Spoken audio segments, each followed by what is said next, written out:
Hey, Matt, it's Hello. Rowan from Silver Tiger Media. How are you? I'm great. How are you, Rowan? Excellent, thank you, mate. It's great to speak with you. Thanks so much for your time. Oh, thank you. Panic Thank Stations. you for getting up early and doing that. Oh, that's all right. I was up anyway. It's all good. Hey. Panic Stations, Excellent. man. So well done. Yep. Fantastic work. Congratulations. Oh, thank you. Thank you very much. I appreciate that. My pleasure. Look, the only issue I have really, if I may, Nebraska is about the only place you could be further from the ocean in the US. How did you end up with an album of nautical references? That's a great question. Sometimes things just happen and you have to roll with them, you know? Indeed, yeah. Much like the cover art. Yeah, sure.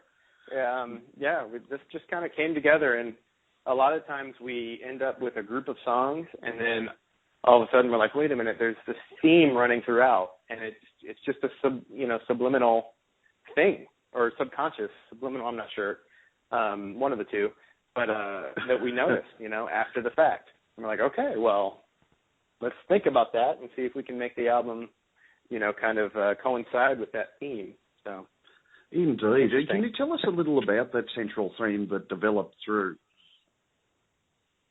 I mean, we just noticed a lot of water references, and Justin is really not a big fan of water.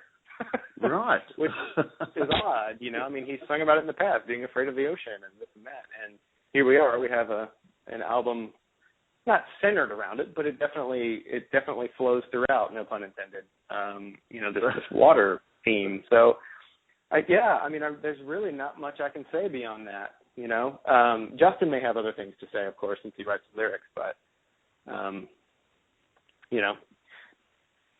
really don't have too much to add on that, unfortunately. No, it's very interesting indeed. Can you tell me, Matt, a little bit about that excellent cover art? Obviously, it flows with the theme beautifully, and pardon the pun on my behalf, too.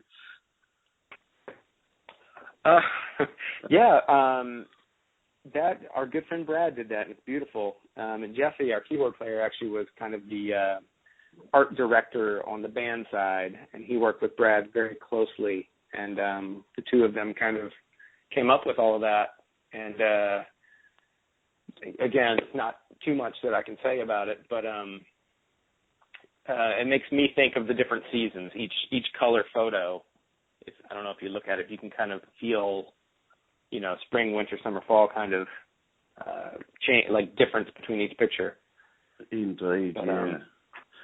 And the underlying metaphor, being able to negotiate hazards through life, much like a ship on the ocean, is just brilliant. Yeah, sure. And you recorded this one live. Was that a different experience for you guys, or really didn't alter your performance significantly? It was different, actually, and it was very enjoyable, I must say. We had never actually tracked, as we're making the record, we've never actually tracked together as a full band, which is crazy to think about because we are a band, and that's what we do every night, But our producer coming in, we were having a phone call with him, and he said, yeah, guys, I'd like to do the record in, I usually do about 2 weeks, and we track live, and all of us went, oh, no. We've never done that before. We typically take, 4 or 5, maybe 6 weeks to track, depending. Wow.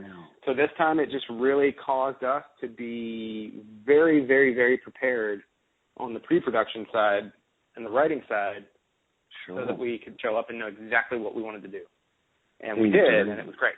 It was really nice. Magnificent. I really enjoyed it. Yeah. And how long was the album itself in the works, the material? We had been writing, we recorded in June of last year, and we had been writing for about a year, off and on, prior to that, because Claudio had joined the band on drums in spring of 2013. So we wanted to, we played some shows with him that year, did a little bit of writing, but not much, and then 2014 was very few shows and mostly writing and that sort of thing. So, yeah, we had spent probably a year plus on coming up with material for the album. So we had a lot of choices to make when it came down to picking, what songs we wanted to pursue. Indeed, which makes it even more interesting that that central theme developed over such a long time frame. And this release is, again, through Brett Gurwitz at Epitaph Records. We know Brett's responsible for launching the careers of so many bands, probably including Bad Religion.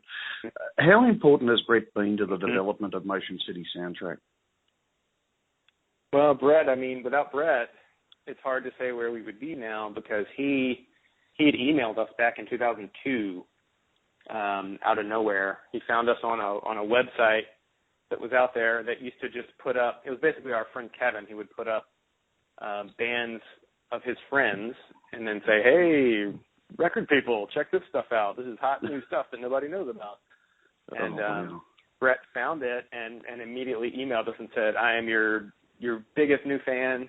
When can we get together? So we ended up booking 3 or 4 shows in LA just for him to come out and see us.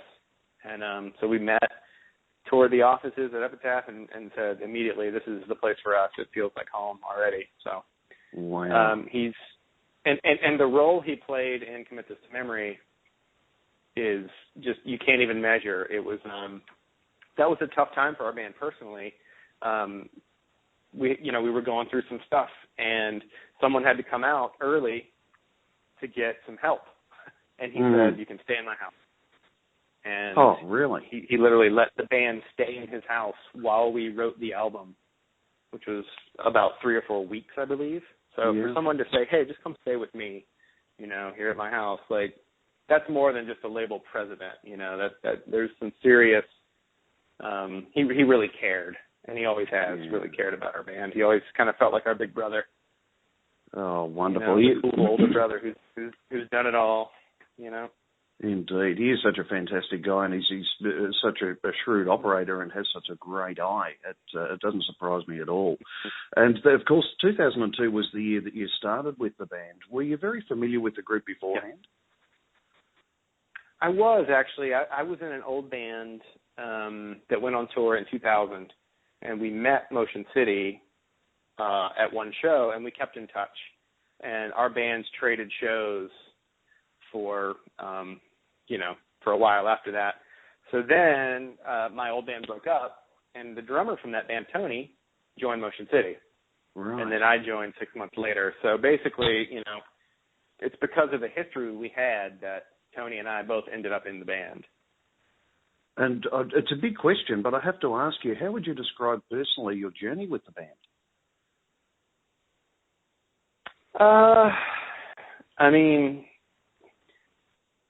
Well, let's see. Let me backtrack a little here in my brain. For me, it was a no-brainer to join the band because I was working a 9-to-5 job, and I had made the decision to kind of stop playing music for a while and focus on saving some money and becoming a responsible adult.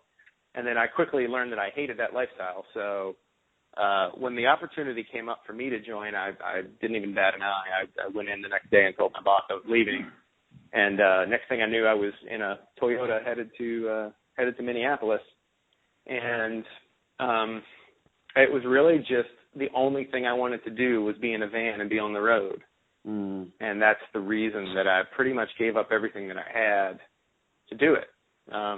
And I knew that they had made a great album because I heard the first version of I Am the Movie, and I said, these songs are fantastic. So I was actually a fan of the band and of I Am the Movie before I was in the band. So that for me was huge because I would actually listen to that album, the early mixes of that album, on the way to work every day. So I was a true fan of that album. So then I was just super excited to be a part of it, So for me, it was just, there was no choice, that was it. Oh, so, brilliant. And you do tour exhaustively. Do you still enjoy life on the road? Yeah. Absolutely. Yeah, we definitely don't tour quite as much as we used to because I think 2003 we played 320 shows in 1 year, which was a little too much. But at the time, that's all we wanted to do, But everyone, we all have families now and homes and things, so we have to kind of balance it out a little more. But we still love it. If we didn't love it, we wouldn't do it, Of course, yeah. And the 10-year anniversary of Commit This to Memory, can you believe this? Nope. I can't. It's gone so fast. It feels like, it does not feel like 10 years ago. It's pretty amazing. Oh, fantastic. And, of course, we're thrilled that you're coming back to see us next week, starting August 28th in Sydney. Yes. I hope you're always well received here by Australian audiences. Oh, yeah. We love playing down there. It's great. We're very excited to get back. It's been a little too long, so. It has been a while. What can we expect from the shows? Perhaps a little everything is all right, a little hold me down? Absolutely. Yeah, we're going to play the album in order, and then we're going to come back and play some more stuff. Yeah, so we'll take a couple minutes and then come back and play songs from the other records and play some new stuff, and we should have a good old time. Oh, wonderful. There's so many tracks off Panic Stations I can't wait to hear live. I hope you check a couple of those in for us. Yeah, we'll see. We've definitely got some planned, so. And don't worry about times. You play as long as you want, okay? Okay. Thank you. Pleasure. Well, look, we can't wait to catch up. Sorry? I was just saying, we'll tell them you said it was okay. Terrific. That'll get us an all hour thrown out. Well, Rowan said it was fine. Okay. Magnificent. We can't wait to catch up with you guys here in Australia, and luckily not long to wait now.